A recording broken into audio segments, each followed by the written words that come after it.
आज हम लोग कारणता के सिद्धांत पर विचार करने जा रहे हैं। कारणता का सिद्धांत प्राचीन युग से ही बहुत पॉपुलर सिद्धांत है और आज उसको हम वैज्ञानिक रूप में देखकर संपूर्ण विज्ञान और जनमानस इसका सहारा लेते हुए आगे विकास की ओर आगे बढ़ा हुआ है। आज हम इसके दार्शनिक व्याख्या पर विचार करेंगे।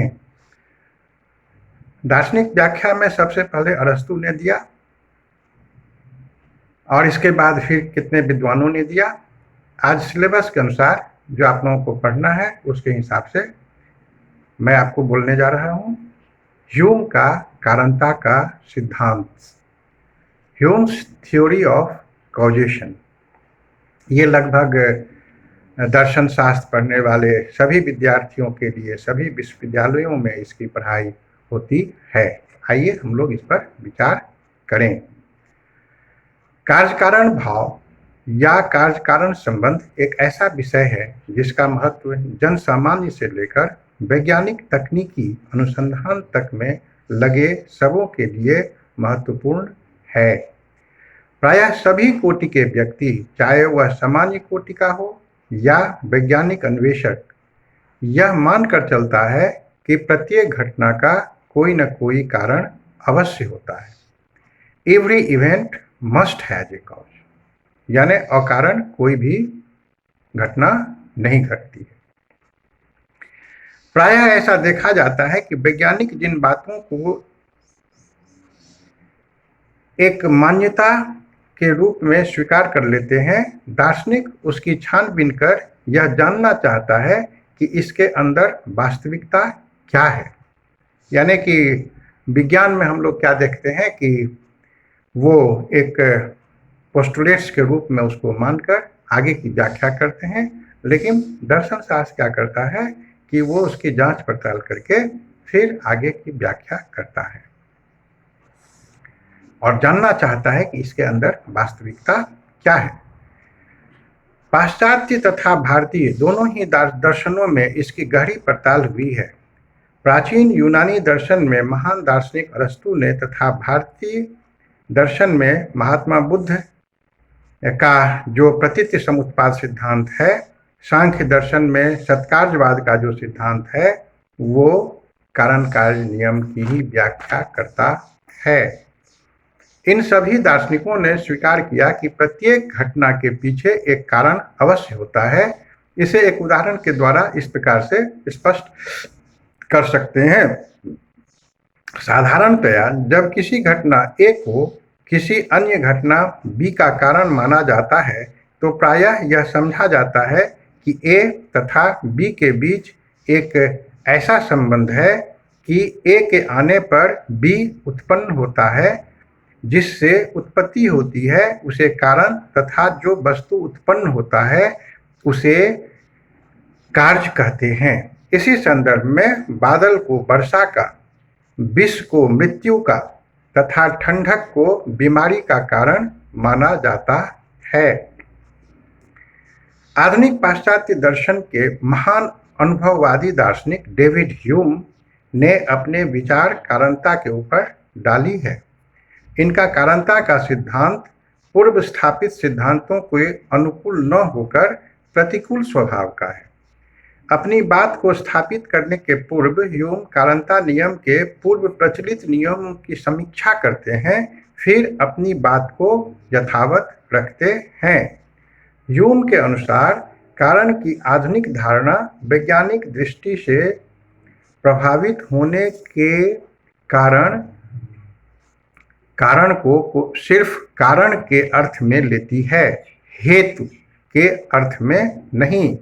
इसके अनुसार समय की दृष्टि से पहले आने वाली घटना जिससे कोई अन्य घटना उत्पन्न मानी जाती है, उस अन्य घटना का कारण कहलाती है। भविष्य में भी जब वह पूर्ववर्ती घटना उत्पन्न होगी तो उससे वह दूसरी घटना जो उसके बाद आती है भी जरूर उत्पन्न होगी। कारणता की इस धारणा में मुख्यतः तीन महत्वपूर्ण तथ्य हैं। कारण पूर्ववर्ती होता है, कारण में से कार्य की उत्पन्न होता है तथा कारण की उपस्थिति से कार्य अनिवार्य रूप से उत्पन्न होता है। ये मिल ने जो पहले से प्रचलित धारणाएं थी कारणता के ऊपर, उसकी व्याख्या की।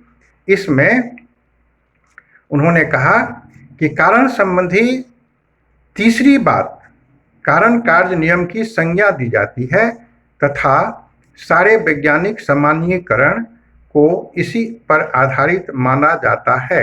इस नियम के अनुसार समान कारण से बराबर और समान कार्य ही पैदा होता है। घर्षण से आज यदि गर्मी पैदा होती है तो बराबर ही घर्षण से गर्मी पैदा होगी। ठीक उसी प्रकार आज यदि पानी से प्यास बुझती है तो आगे भी ऐसा ही होगा, यानी जिस कारण से जो कार्य आज पैदा होता है उसी कारण से भविष्य में भी वही कार्य पैदा होगा। सारे वैज्ञानिक नियम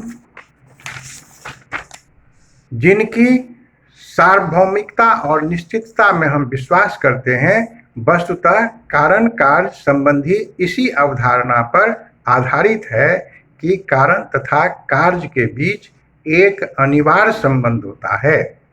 कारण उसे ही कहते हैं जिसकी उपस्थिति में कार्य अनिवार्य रूप से होती है, यानी अनिवार्यता जो है यहाँ सबसे महत्वपूर्ण शब्द है। अब ह्यूम अपने दर्शन में कारण कार्य संबंधी इस अनिवार्यता की तीव्र आलोचना करते हैं और बताते हैं कि कारण तथा कार्य के बीच कोई अनिवार्य नेसेसरी संबंध नहीं है। जैसे पानी है और उसमें प्यास बुझाने की शक्ति नहीं है, इसमें आत्मविरोध कहाँ है? इसी प्रकार घर्षण है परंतु उसमें गर्मी पैदा नहीं होती है। आर्सेनिक है परंतु इसको खाने से मृत्यु नहीं होती है, इसमें आत्मविरोध कहाँ है? परंतु वास्तविकता में ऐसा नहीं देखा गया है कि पानी हो और उसमें प्यास बुझाने की शक्ति नहीं हो, आर्सेनिक हो और उसमें मृत्यु पैदा करने की शक्ति नहीं हो, परंतु इससे सिद्ध नहीं होता कि भविष्य में भी ऐसा अनिवार्य रूप से होता रहेगा और हम इसके विरोधी उदाहरणों के विषय में सोच भी नहीं सकते। इसके विरोधी उदाहरणों को सोचने पर बौद्धिक अथवा तार्किक स्तर पर कोई आत्मविरोध पैदा नहीं होता है। फिर कारण कार्य के बीच अनिवार्य संबंध का विरोध पुनः करते हुए ह्यूम कहते हैं कि ऐसा कहा जाता है कि कारण में एक शक्ति होती है जो अनिवार्यता कार्य को उत्पन्न करती है और उससे उसके नहीं उत्पन्न होने पर का कोई प्रश्न ही नहीं उठता। इसके विरोध में तर्क देते हुए ह्यूम का कहना है कि कारण से किसी ऐसी शक्ति के निकलकर कार्य में प्रवेश करने की क्रिया का हमें कोई अनुभव नहीं होता है। कारण कार्य के रूप में वस्तुतः हमें जिस तथ्य का प्रत्यक्ष अनुभव होता है वह है एक नियमित पूर्वापर क्रम, रेगुलर सक्सेशन में हमें दो घटनाओं का लगातार संयोग या साहचर्य, कांस्टेंट कंजंक्शन का, इससे अधिक और कुछ नहीं, परंतु कारण कार्य दोनों ही भिन्न तथा अलग घटनाएं हैं, इनमें कोई अनिवार्यता नहीं है। अनिवार्यता के संबंध का पुनः विरोध करते हुए ह्यूम कहते हैं कि वस्तुतः कारण कार्य संबंध हमारे मन में है, वास्तविक घटनाक्रम में नहीं है। दो घटनाओं को एक निश्चित अनुक्रम, रेगुलर सीक्वेंस में बराबर साथ देखते देखते विचारों के साहचर्य, एसोसिएशन ऑफ आइडियाज के आधार पर यह सोच लेते हैं कि एक के बाद दूसरी आएगी। इस प्रकार सोचने की हमारी एक आदत सी बन जाती है और कारण कार्य संबंध या कारण कार्य नियम इसी आदत का परिणाम है। इस प्रकार ह्यूम कारण कार्य की समीक्षा अधिक करते हैं और निष्कर्ष स्वरूप उनका अंत में ये कहना है कि मैं इस मूर्खतापूर्ण सिद्धांत का प्रतिपादन नहीं करता कि कोई भी कार्य अकारण हो सकता है। मेरे कथन का तात्पर्य इतना ही है कि कारण कार्य भाव के अनिवार्य और सार्वलौकिक संबंध का ज्ञान न प्रत्यक्ष से होता है और न अनुमान से।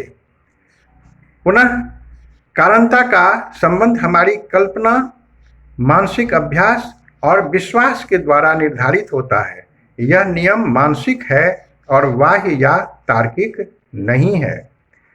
ह्यूम के द्वारा कारणता की समीक्षा और इसका निष्कर्ष पश्चिमी दर्शन एवं विज्ञान में काफी प्रभावशाली सिद्ध हुआ है। अर्वाचीन मत अधिकांश ह्यूम के विचारों का अनुपालन करते दिखते हैं। इस प्रकार हम देखते हैं कि कारणता का सिद्धांत ह्यूम के दर्शन में अनुभववाद के आधार पर किया गया है और ये कारण कार्य संबंध के अनिवार्यता के संबंध को अस्वीकार करते हैं। यही इसका मुख्य ध्येय है, यही ह्यूम का कारण कार्य सिद्धांत है। ये आपके सिलेबस के अनुसार है और दर्शन शास्त्र पढ़ने वाले सभी छात्रों के लिए सभी विश्वविद्यालयों में के सिलेबस में ये दिया गया है। आप लोग इसको पढ़ें, देखें, ध्यान से अपनी परीक्षा की तैयारी करें और अधिक समझने के लिए आपके सिलेबस में जो बुक प्रिस्क्राइब किया है उसके साथ संयुक्त हो जाएं, अध्ययन करें, मनन करें। धन्यवाद।